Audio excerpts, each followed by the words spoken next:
नमस्कार। अतीत के पन्ने में आपका स्वागत है। आज मैं आपके साथ जो विषय लेकर आया हूँ संवाद के लिए, वो है डॉक्टर अंबेडकर,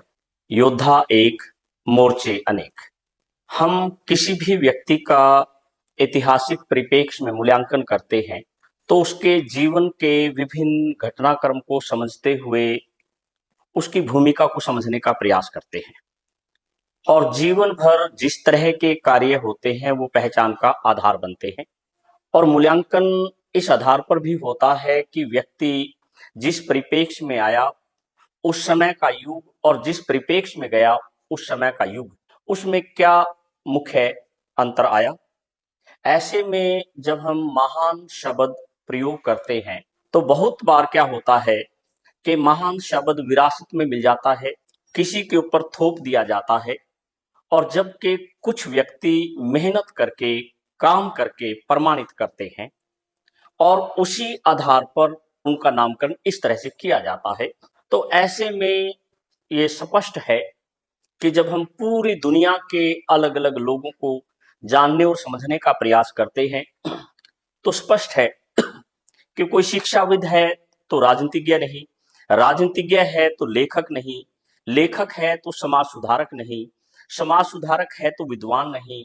विद्वान है तो संपादक नहीं, संपादक है तो विधिवेता नहीं, विधिवेता है तो क्रांतिकारी नहीं, क्रांतिकारी है तो अर्थशास्त्री नहीं, अर्थशास्त्री है तो समाजशास्त्री नहीं, समाजशास्त्री है तो धर्मशास्त्री नहीं, धर्मशास्त्री है तो वंचित वर्ग से जुड़ा नहीं, वंचित वर्ग से जुड़ा है तो उनका मसीहा नहीं, मसीहा है तो त्यागी नहीं, त्यागी है तो स्वतंत्र चिंतक नहीं, चिंतक है तो विश्लेषक नहीं, विश्लेषक है तो वचन का पक्का नहीं, वचन का पक्का है तो मानवीय मूल्यों से दूर है, मानवीय मूल्यों के साथ है तो स्वतंत्रता के साथ नहीं संबंध, और स्वतंत्रता से नहीं जुड़ा तो वो मंत्री नहीं, मंत्री है तो स्वतंत्रता के बाद मंत्री नहीं बना, और मंत्री बना तो संविधान निर्माता नहीं, संविधान निर्माता है तो धारा के विपरीत नहीं बहा, धारा के विपरीत नहीं बहा तो उसकी तरक्की के रास्ते बिल्कुल अलग हैं। तो ऐसे में इन सारे गुणों के साथ कोई व्यक्ति जुड़ा है तो वो डॉक्टर अंबेडकर हैं। और वो व्यक्ति एक बहिष्कृत समाज से निकलकर भारत रत्न तक पहुंचे और आम आदमी के दिमागों में जगह बनाने में कामयाब हुए। ये है उस व्यक्ति की गाथा जो भले ही एक योद्धा था, लेकिन उस अथक योद्धा ने इतने मोर्चों पे लड़ाई लड़ी और प्रत्येक मोर्चे पर अपनी पहचान बनाई, जिसके चलते हुए राष्ट्र उनको नमन करता है। तो ऐसे में जब हम उस दौर के कामों को और उनकी गतिविधियों को समझने का प्रयास करते हैं, तो उन्हें सबसे ज्यादा संघर्ष करना पड़ा समाज और धर्म के संदर्भ में। उन्होंने समाज की संरचना और विकास को समझा और ये पाया कि ये संरचना सामाजिक गुलामी और शोषण से जुड़ी है। और क्योंकि वो भुक्तभोगी थे, विद्यार्थी थे, तो सोचा था पढ़ लिख के मेरे साथ आगे ऐसा नहीं होगा। विदेश में पढ़कर वापस आए तो सोच रहे थे शायद फिर ऐसा नहीं होगा, फिर ऐसा रहा। और जिंदगी के हर कदम कदम पर जो कड़वे अनुभव, जो जख्म मिले, वो इतने गहरे थे कि उनकी पूर्ति होने का अवसर ही नहीं मिला। तो ऐसे में वो निष्कर्ष निकालते हैं कि यदि किसी व्यवस्था का सांचा खराब है तो उससे अच्छी मूर्ति की कल्पना नहीं की जा सकती। उन्होंने जाति विहीन समाज की कल्पना की, उपेक्षित वर्ग को संभलने और संभालने का प्रयास किया, और यहां तक उन्होंने इस दृष्टि से कार्य किया कि कम से कम वह वंचित वर्ग ठीक से मानवीय जीवन तो जी सके, और पूरी की पूरी जिंदगी इस दाव पर लगा दी। धर्म के मामले में उन्होंने विचार किया कि यदि धर्म शांति ना दे, सम्मान ना दे, सामाजिक सुरक्षा और पहचान ना दे, बल्कि इसके बदले में वर्ग विशेष के हितों का पोषण करे, तो उसको त्याग देना चाहिए। जहां मैंने जन्म लिया जिस धर्म और जाति में, वो मेरी मजबूरी थी, लेकिन सब कुछ समझने के बाद भी यदि मैं उसी में मरता हूं,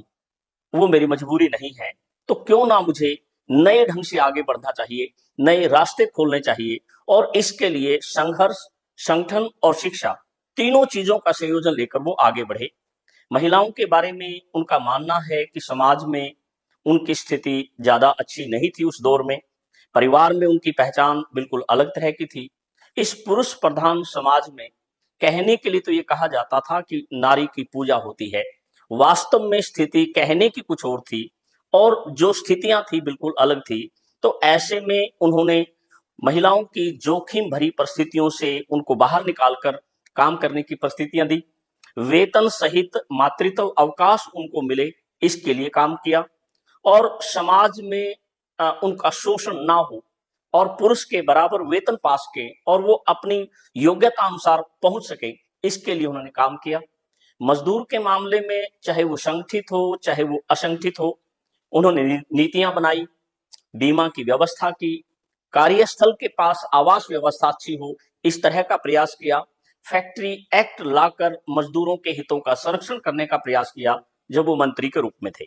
यदि मैं इसके दूसरे पहलू पर देखूं, अर्थात राष्ट्र में और अन्य जो पक्ष हैं उनकी भूमिका क्या रही, तो इस संदर्भ में मैं समझता हूं कि 1947 से पहले मेरे देश की स्थिति कुछ और थी।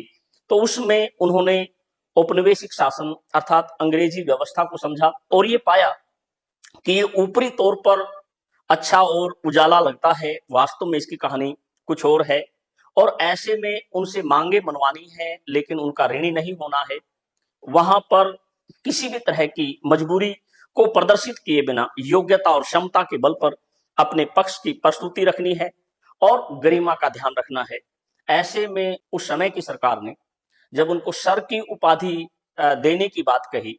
तो उन्होंने इसको लेने से मना कर दिया, क्योंकि वो समझते थे कि यदि मुझे इस तरह का कोई पद या पहचान दे दी जाएगी तो उसके बाद मैं ऋणी हूंगा और मैं उस तरह की लड़ाई नहीं लड़ पाऊंगा। फिर उस दौर में स्वतंत्रता आंदोलन चल रहा था,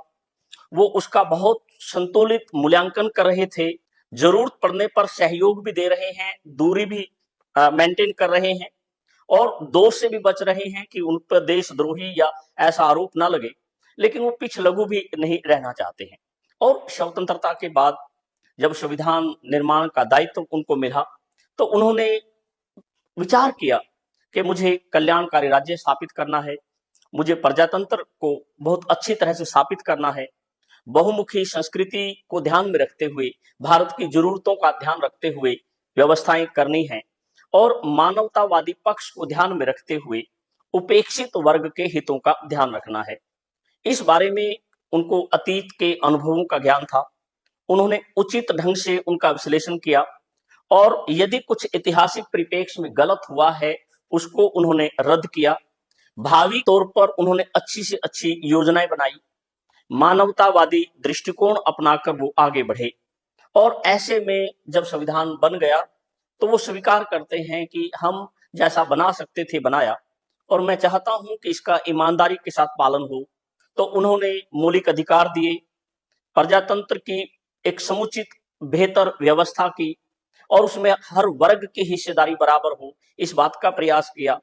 और उपेक्षित और वंचित वर्ग के लिए आरक्षण की व्यवस्था की और ऐसे में सरकार के साथ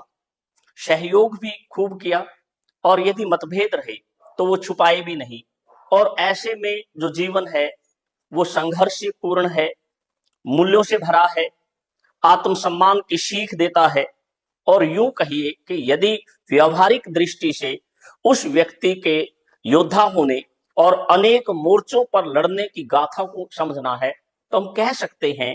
कि उनका जीवन ही संदेश है। और यदि हम इस बात को समझ पाएंगे तो निश्चित तौर पर डॉक्टर अंबेडकर बिना किसी एक सांचे और खाके और फ्रेम में रखे बिना मानवतावादी पक्ष से और राष्ट्र के विभिन्न पक्षों को ध्यान में रखते हुए समझने का प्रयास करेंगे तो एक विशेष तरह के व्यक्तित्व के रूप में उभर कर आएगा और जब इस तरह के पक्ष होंगे वो बहुत ज्यादा महत्वपूर्ण होंगे। धन्यवाद। जय हिंद।